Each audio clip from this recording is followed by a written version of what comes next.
Gender performative. Being born male or female does not determine behavior.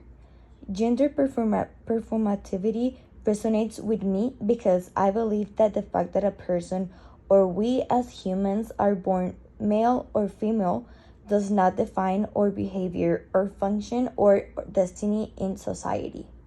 I reflect on this concept based on the documentary The Invisible War because I feel that it perfectly illustrates this concept of gender performance.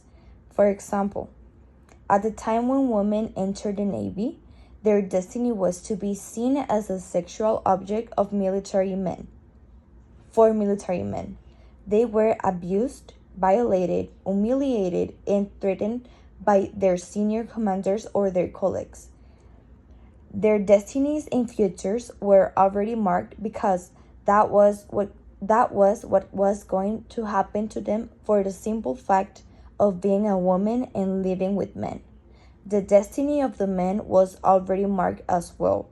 Their function was to be soldiers, serve their country, and do what they wanted with their female companions, since by the simple fact of being men and friends of the commander, nothing was going to happen or affect them, and nor were they going to have consequences for their actions, because the system and its commanders were always going to defend them for the simple fact of being men.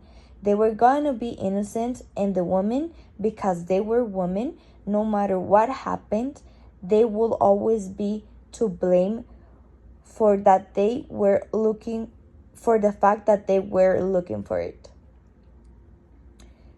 My personal reflection with academic theories is that Kaminsky highlights the relationship between personal and collective identities. This makes us reflect on personal experience that can show how they're influenced by social forces.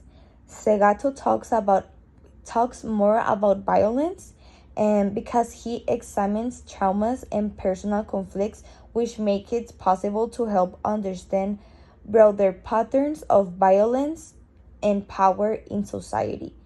Finally, Butler relies on the performativity of identity, which helps to reflect on how identity is present in different contexts.